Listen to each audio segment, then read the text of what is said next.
everybody, welcome to our channel. I'm Victoria and this is Vanya, and we're both personal trainers at Freeform Fitness. Today we're going to be talking about the Pilates versus weightlifting debate.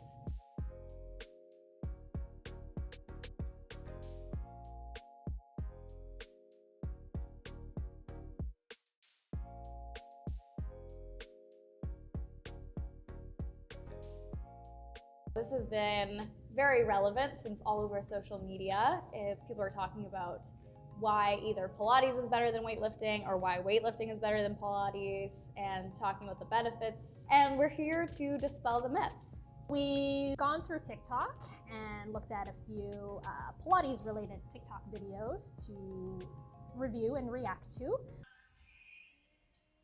So 10 benefits of Pilates. She says builds long lean muscles, improves and strengthens balance, improves flexibility, builds slow twitch muscle fibers, and creates core and ab definition, breath awareness, helps to manage stress, and improves posture. Okay. Oh. Well, a lot of these things you can do with strength training as well, right?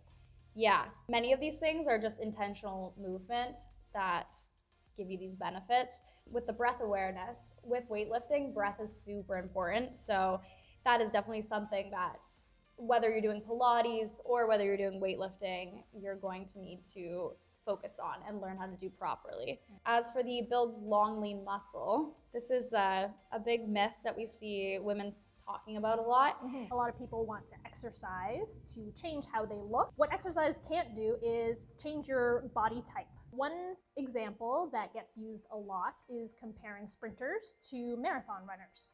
So people think that in order to look muscular like a sprinter, they have to, do sprint workouts, lift a lot of heavy weights, and do a lot of power-based movements. Whereas if you want to look skinny and lean like a marathon runner, then all you do is a ton of cardio. Correlation does not necessarily equal causation.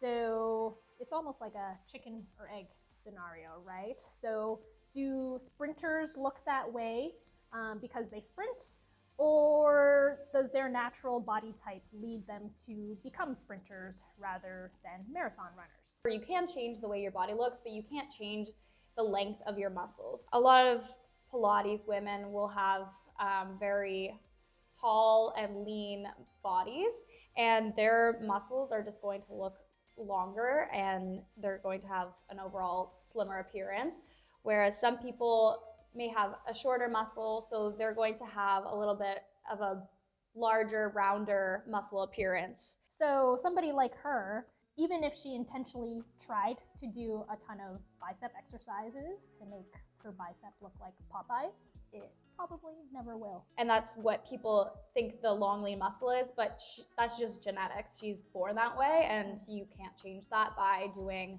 lengthening exercises.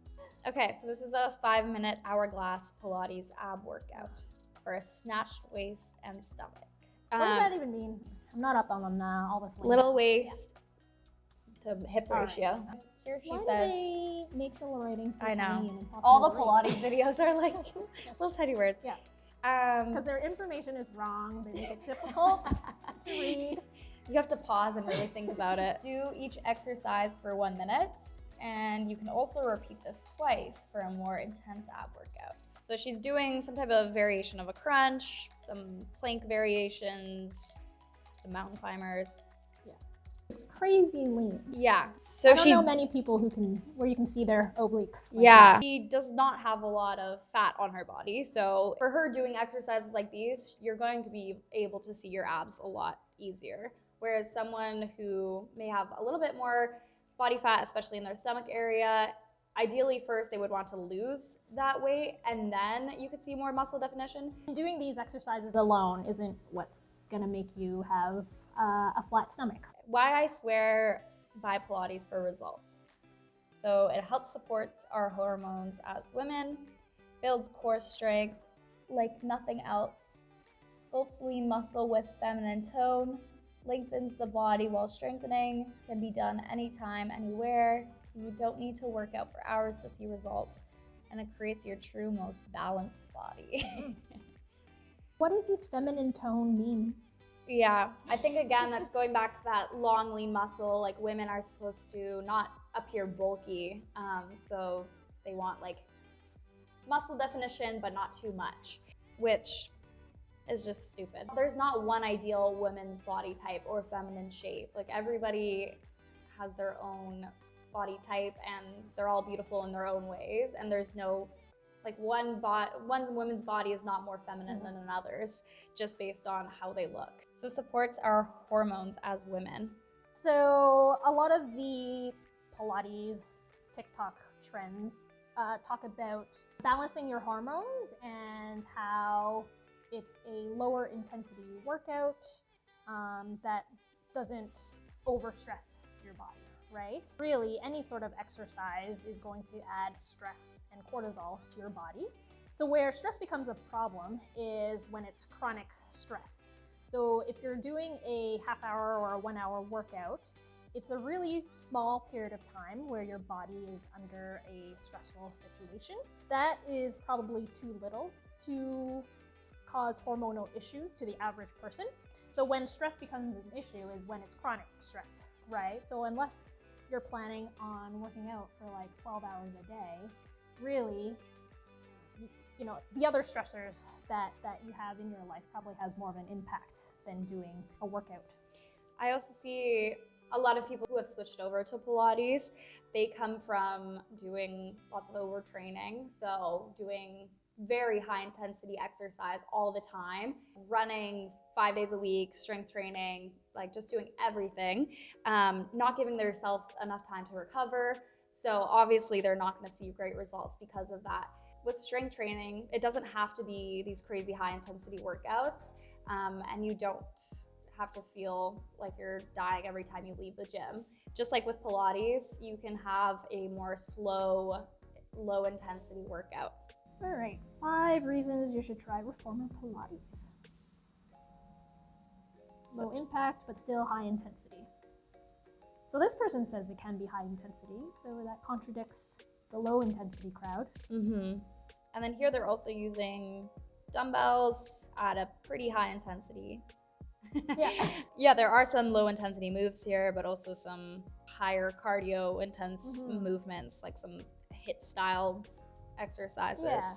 And again, in terms of intensity, it depends on the person and your skill level and experience too, right? Like some of the things that these people are doing are like really advanced and really hard. Like even I would struggle with some of these. One person's low intensity can be another person's high intensity.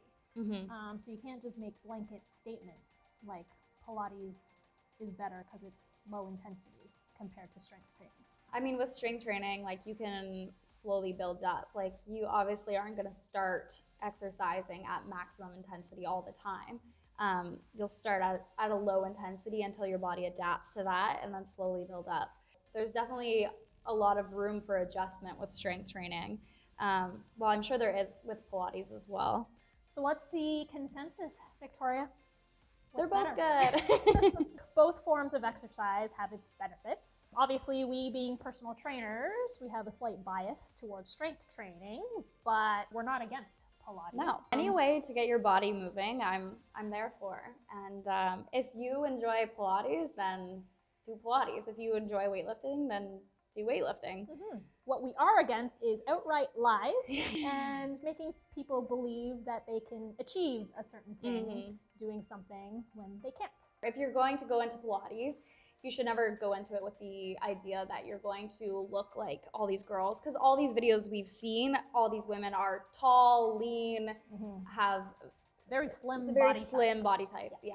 Not every person's going to look like that just from doing Pilates. Yeah, I definitely think there's benefits of doing both. So even if you wanted to incorporate both into your routine, then I don't see why not. The best form of exercise is something that you enjoy and you're able to do on a consistent basis.